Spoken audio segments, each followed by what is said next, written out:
terme est bien choisi, d'être admiré ou de je ne sais pas quoi, etc.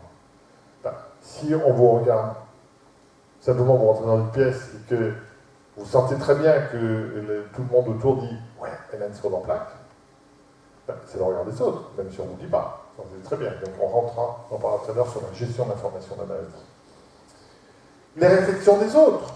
On a des phrases, mais abracadabrantesques, comme dirait l'ancien président.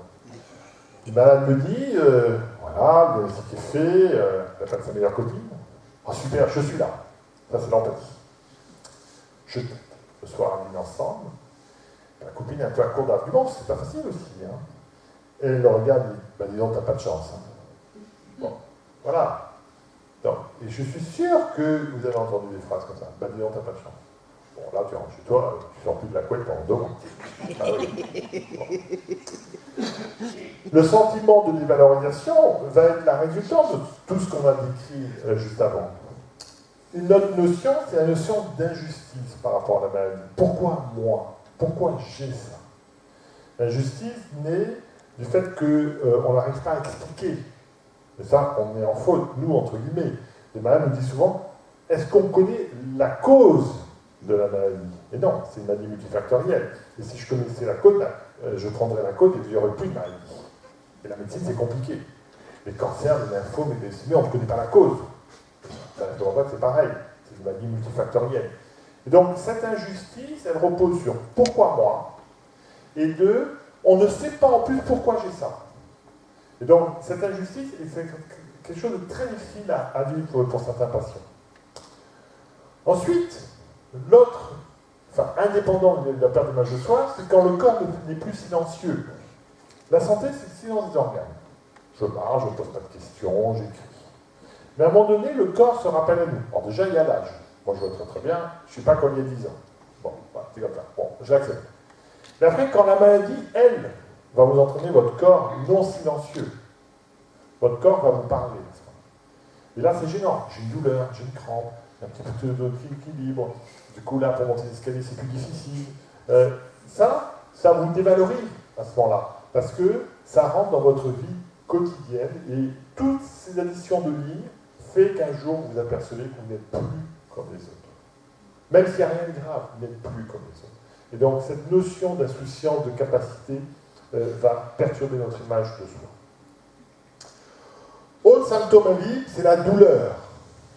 C'est comme la fatigue, il n'y a pas de marqueur de la douleur. C'est déclaratif.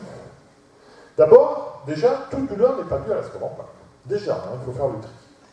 Parce que le raccourci assez fréquent des médecins, se dit, vous avez pas que vous avez mal? Oui, je suis en plaque. Ouais. Ça, c'est très humain, ça. L'humain trouve une explication, même si c'est idiote. Et si on va un petit peu plus loin dans le raisonnement, quand il y a des problèmes de société, eh ben on va dire que c'est la faute de l'autre. Non, c'est la faute peut-être de nous. Ça, c'est très humain. Et en médecine, c'est très classique. Quand on ne sait pas, on va trouver une raison. Ben, est content, j'ai la paix, question suivante, même si ce n'est pas la vérité. Or, ce que le neurologue vous doit, c'est la vérité. On doit vous donner la vérité. Et il n'y en a pas une. Et elle peut changer. La douleur, donc, elle vit non justifiable. Et après, vous avez des déclinaisons de douleur qui ne sont pas toujours faciles à décrire. Fourmillement, picotement, crampes, brûlures. Hein, il y a toute une gamme dans la douleur, évidemment. Puis il y a l'intensité. Hein, peu, importante, permanente.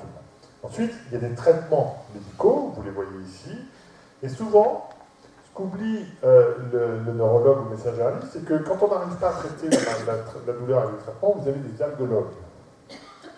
Les algologues, ce sont des anesthésistes, le plus souvent, qui n'endorment plus les malades, mais qui s'occupent simplement de la prise en charge de la douleur. Et dans tout bassin de population, vous avez des algologues pour prendre en charge la douleur. Autre signe invisible, la mémoire. L'atteinte cognitive. Alors, déjà, la mémoire dans la population générale, qui un jour ne s'est pas dit, un matin, j'oublie tout, j'ai beaucoup moins de mémoire qu'il y a 10 ans. Ça, c'est la plainte-mnésique. Alors, tous, moi le premier. Personne ne va dire, dans la population générale, je ne parle pas de ce qu'on en plaque, mais je suis inintelligent. Personne ne va dire ça. Mais par contre, tout le monde va dire un jour, je perds la mémoire. Oh, regarde, je ne m'en rappelle plus. Oh, tu vois bien que je perds la mémoire. Mais ça, c'est rien. c'est la plaque-mnésique, c'est normal qu'avec l'âge, j'ai moins de capacité de mémoire, ça, c'est pas grave. La sclérose en plaques peut donner des troubles de la mémoire, ça c'est tout à fait vrai. Et donc, quand un malade se plaint de troubles de la mémoire dans la sclérose en plaques, la première chose à éliminer, c'est un problème de concentration. La mémoire fait mettre en jeu des structures neurologiques pour emmagasiner les nouvelles informations. C'est l'encodage. C'est cette structure qu'on appelle l'hippocampe. Voilà, c'est très précis. Bon. Mais vous ne pouvez mettre en jeu ces structures que si vous êtes concentré. Si vous avez des soucis, vous avez une contrariété au bureau, vous allez défoncer votre voiture en rentrant. Ben, si on vous parle là le soir, vous n'écoutez rien du tout parce que vous pensez encore à l'accident ou ce qui s'est passé au bureau. Vous n'êtes pas concentré. Et ce n'est pas parce que vous n'avez pas un problème de mémoire, c'est que vous n'êtes pas concentré. Et donc, dans la sclérose en plaques, la première chose, c'est les troubles de concentration. Les douleurs, la fatigue, les traitements, l'angoisse, on est moins concentré. Ensuite, si on n'arrive pas à voir à un interrogatoire qu'il y a un trouble de concentration, on fait des tests neuropsychologiques. On évalue les patients. C'est le neuropsychologue, c'est le rigueur et le cas.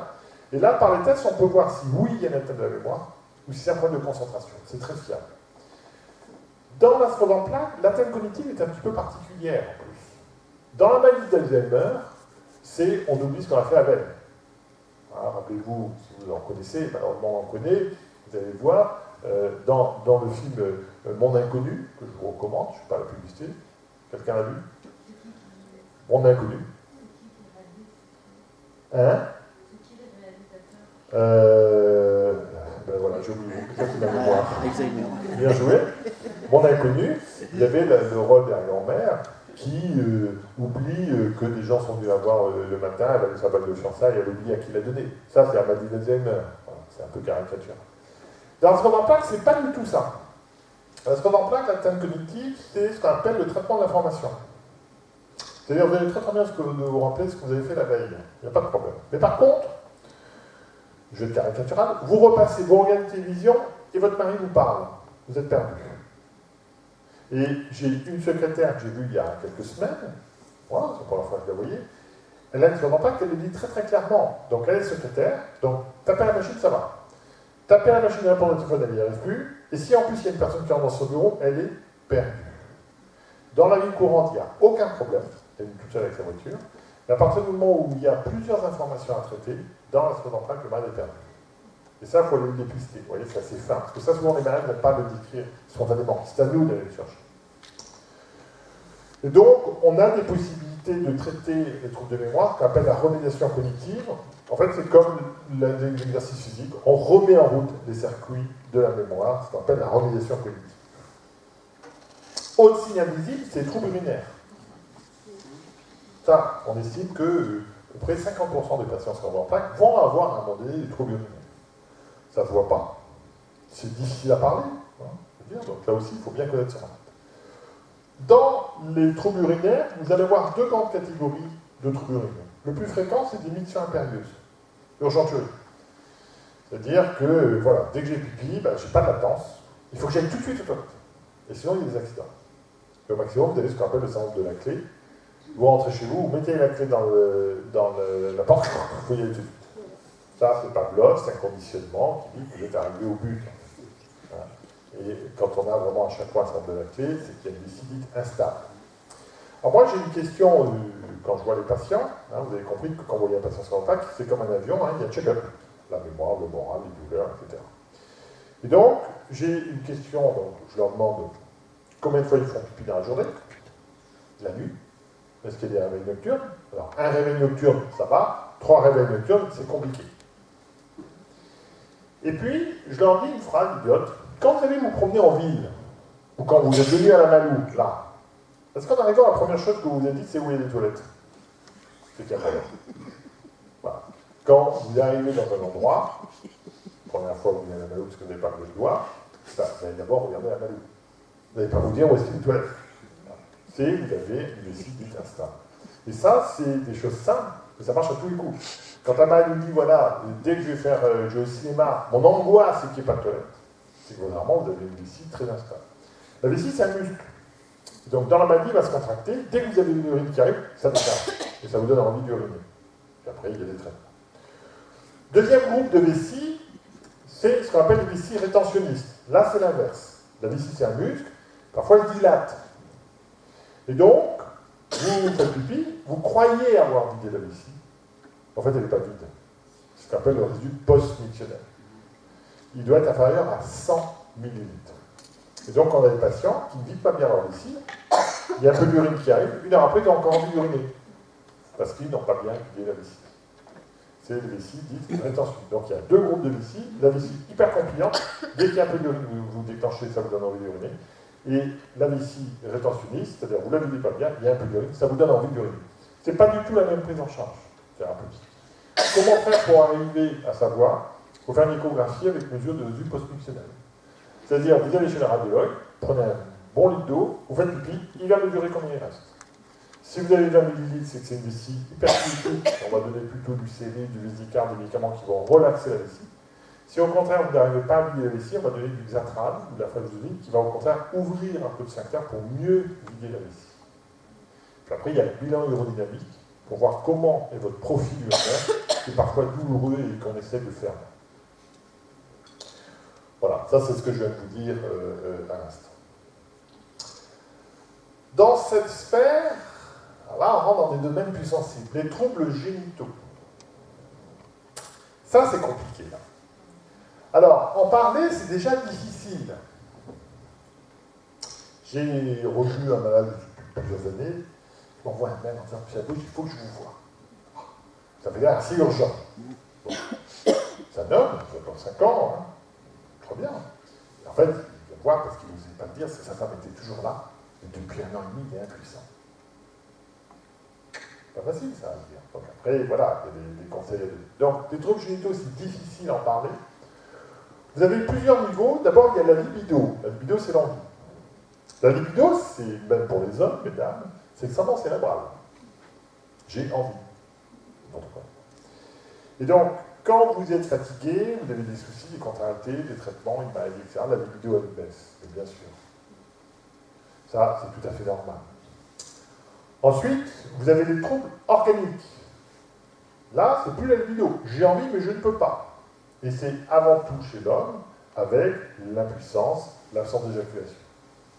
Et ça, pour l'homme, par rapport à la femme, ça peut être une vraie problématique, les troubles génitaux. L'homme et la femme sont complètement différents. La femme a plutôt, sur la sexologie, une vision très intimiste, hein, très sublimatoire. L'homme a plutôt une vision assez mécanistique, je dirais. Eh oui. Eh oui. Donc, chaque problème génital est extrêmement différent par rapport au sexe, et puis chaque personne le vit différemment. Quand vraiment il y a une prise en charge et une pénibilité importante, vous avez à ce moment-là des sexologues. Les sexologues sont souvent des urologues qui prennent en charge uniquement les troubles sexologiques. Nous, on en a un, voilà, on travaille avec lui. Et ça, c'est, voilà, il faut mettre très à l'aise le couple et puis la personne qui se... Autre question non verbalisée, et c'est là où le neurologue doit être un excellent psychiatre. Je dis toujours à mes jeunes qu'un neurologue doit avoir des sens, un médecin doit avoir des sens hyper aiguisés. Un médecin, il doit voir, sentir, palper, comprendre, entendre, mémoriser, mais ne jamais rien dire. Vous êtes dans l'humain. Vous êtes dans l'humain. Donc, si vous n'êtes pas ça, vous pouvez faire l'informatique. Très bien. Voilà. Et donc, le positionnement du conjoint. Parce que c'est une maladie, il ne faut pas que le malade se sente seul. On a parlé des stratégies de post-consultation, mais l'entourage est très important. Et la personne médicale que j'ai vue tout à l'heure, qui était en larmes, et après elle est partie avec le sourire. Je vais raconter une histoire. Et ça, c'est la grande victoire. Quand vous venez à l'hôpital, voir un neurologue, une maladie importante, que le ou la patiente, sortant de votre bureau, elle vous renvoie le sourire, vous êtes content de votre journée. C'est pas que vous êtes le meilleur, c'est que vous avez donné du sourire. Vous voyez quand vous souriez maintenant, je suis très content. Donc ça, c'est très important de cette notion. Donc le conjoint. D'abord, on remonte à la conception diagnostique, je suis allé seul, c'est comment je vais lui dire, quand et comment. Alors, il va y avoir 2 situations. J'ai vécu tout à l'heure pour une autre petite patiente, qui a 19 ans. Vous allez avoir la situation stable. Vous avez 30 ans, il y a des cycles de maladie, le conjoint n'est pas là parce qu'il travaillait, et donc vous rentrez à la maison, vous l'appelez en disant « Bon, c'est bon, il a confirmé, c'est une sclérose en plaques ». Après, vous allez avoir les jeunes patients ou patientes, 22 ans. Je démarre sclérose en plaques, je suis bien compris, je devant le maladie, et j'ai un copain. C'est exactement ce qui s'est passé tout à l'heure. J'ai un copain depuis 3 mois. Je fais quoi, là? Je lui dis, il va se barrer. Je lui dis pas, je mens. Et si un jour je fais une poussée ou je sais pas quoi, ou si la relation s'installe, et bien au bout de 3-4 ans, un jour je vais lui dire, et pendant des années, je vais lui avoir menti. Et on rentre dans tout ce qui est gestion d'information sur la maladie. Et donc, déjà, ce positionnement par rapport à que dire au conjoint est déjà quelque chose d'une vraie question. Ensuite, une fois que le conjoint sait, il y a le positionnement du conjoint. Et ça, il y a beaucoup de choses à apprendre, et du conjoint, du malade et du neurologue également. Il fait d'abord intervenir la personnalité de chacun. Il fait intervenir la relation de couple aussi. Vous avez des couples qui sont fusionnels. Moi, j'ai des patients, c'est extraordinaire. Ou des patients, le conjoint, c'est du premier jusqu'au dernier souffle. Et ça, c'est la vie. Et puis, le conjoint, où c'est absolument plus compliqué. Cette relation et ce positionnement du conjoint, elle n'est pas figée dans le temps. Je vais vous raconter une histoire. On fait beaucoup de réunions patients. Je parlerai de la maison d'un sclérose en plaques au courant de 18 mai. Et on avait fait ce qu'on appelle l'école de la sclérose en plaques en 2015. C'est-à-dire qu'on prenait pendant 4 samedis, le samedi matin, tout un groupe de patients qu'on suivait pour expliquer la maladie avec les traitements, les diagnostics, les symptômes invisibles, c'est une vraie école. Et j'ai une mariée que je suis depuis très longtemps, et je la revois après, et son mari était là, et le mari était là quand elle me dit ça. Je me dis c'est extraordinaire, parce que jusqu'à maintenant, mon mari ne venait jamais à la consultation. Et quand il est venu à l'école de la sclérose en plaques, il a compris. Et aujourd'hui, c'est le plus aidant des maris, etc. Donc la relation, le positionnement du conjoint n'est pas quelque chose de figé dans le temps. Il faut aussi que le conjoint s'approprie la maladie. Et vous verrez tout ce que ça entraîne pour lui. Ensuite, quel est le meilleur positionnement du conjoint? C'est pas facile. Savoir, ça paraît logique. Votre conjoint sache ce que vous avez. Écoutez. Capacité d'écoute est quelque chose de très important. On doit savoir écouter l'autre. Comprendre, ça c'est plus difficile. Souvent les patients nous disent, de toute façon, il ne comprend pas ce que je dis. Aider. Conjoint aidant. Vous voyez, donc on arrive à tout décliner le positionnement du conjoint. Mais en gardant une vie normale. Et c'est pas facile ça. Et puis, que dois-je lui dire? Est-ce que le soir, quand je suis fatigué, au bout de 10 ans, sclérose en plaques, tous les soirs, je vais dire je suis fatigué? C'est un projet de couple. Le projet de couple, c'est qu'est-ce qu'on fait le week-end prochain? Est-ce qu'on va pas aller balader, voir une exposition, aller au cinéma, etc. Si tous les soirs, vous rentrez sur 6 mois en disant je suis fatigué, je vais me coucher. Non, je n'ai pas envie de sortir. La relation de couple, la symbolique du couple, elle est abîmée. Même si on s'entend bien. Hein, il y a toute cette symbolique. Un couple, ça vit. Comment comprendre le positionnement du conjoint? On a terminé tout à l'heure la diapositive sur une note positive. Vous avez des conjoints très aidants. Vraiment, très aidants, prennent soin. Vous avez des conjoints fuyants. C'est plus des conjoints d'ailleurs. Ça fermera la vidéo, je vous dirai ce que j'en pense. Je ne peux pas mettre sur Internet. Pourquoi il fuit? Il faut, là, le malade doit comprendre la réaction du conjoint. Vous voyez? Le conjoint doit le comprendre, mais le malade doit comprendre la réaction du conjoint. Il le sait, la maladie, il comprend la maladie, mais il ne veut pas s'impliquer, il fuit. Parce qu'il est maladroit. L'homme est d'une maladresse extrême. Je parle de XY. Il n'y a pas plus maladroit qu'un XY dans son travail. Moi aussi. Il ne comprend pas la maladie. Donc, il en a marre, la fatigue, les douleurs, il n'a rien. Donc, il ne parle plus, il fait sa vie. Il veut que la vie continue. Donc, il ne va pas en parler. Il le sait, c'est bon, il a acquis. Mais ce week-end, on ira à la plage marcher. Ah bon? Pourquoi? Il y a un problème? T'es fatigué? Ah non, bon. Pourquoi t'es fatigué? Ah oui, t'es normal. Voilà. C'est caricatural, mais il veut que la vie continue. Et donc, c'est pour ça qu'il fuit, il ne veut pas en parler. Les conjoints sont plus angoissés que les malades, ou les apparentés. Le malade, une fois que le diagnostic est fait, il s'approprie le diagnostic, eh bien, il va lutter. Mais souvent, les accompagnants sont beaucoup plus angoissés que le malade. Ça peut être les conjoints, les parents, les enfants. Ils ont des soucis pour tout. Et donc, il va fuir justement ce qui l'angoisse. Et puis, il y a une autre donnée aussi. C'est que le conjoint, même s'il vous aide, même s'il est aidant, même s'il comprend, même s'il écoute, eh bien, il va avoir une réduction de ses propres objectifs de vie. Et là, on rentre dans une certaine notion d'égoïsme. La plage, eh ben non, je suis fatigué. Bon, ben, j'y vais pas, du coup.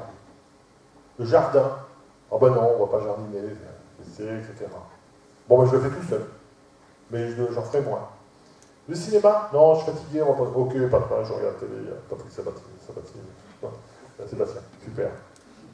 Et il réduit ses objectifs de vie. Et donc, on rentre là, dans, si vous voulez, où la vie du conjoint qui n'est pas malade va être modifiée. Et ça, nous ne le voyons pas. Hein, enfin, si, nous le voyons. Mais voilà, mais c'est important de comprendre ça. Après, il y a une limite. C'est conjoint aidant, conjoint soignant. Ça, c'est la limite. Il faut garder une symbolique du couple. Si le conjoint, enfin, mes yeux, met une sonde médicale, une perfusion, fait des pansements, etc., non. Là, c'est l'infirmière qui vient à la maison et le neurologue de faire l'ordonnance. Il faut faire une séparation entre conjoint et soignant. Et ça, c'est très important. Parfois, il y a des couples qui dérivent à ce moment-là. Autre question, les enfants. Ça, le neurologue oublie toujours de poser la question, qu'avez-vous dit aux enfants? Ça, voilà. Moi, je vois bien avec ça. Et ça, c'est très important. La première réaction au moment de la diagnostic, donc j'ai 35 ans, j'ai 2 enfants, l'angoisse, est-ce que c'est transmissible? Je suis sûr que vous avez dit ça. Voilà. Ou à des futurs enfants. Non, ce n'est pas une maladie transmissible. Deuxième angoisse que vous verbalisez, verrai-je mes enfants grandir? Oui, vous verrez vos enfants grandir. C'est idiot, hein? Mais moi, c'est les malades qui font ça. Pourrais-je avoir d'autres enfants? Ben oui, bien sûr. L'objectif de prendre en charge la patience parentale, c'est d'avoir une vie normale. Les enfants font partie d'une vie normale. Que dire aux enfants? Et ça devient beaucoup plus difficile. Les enfants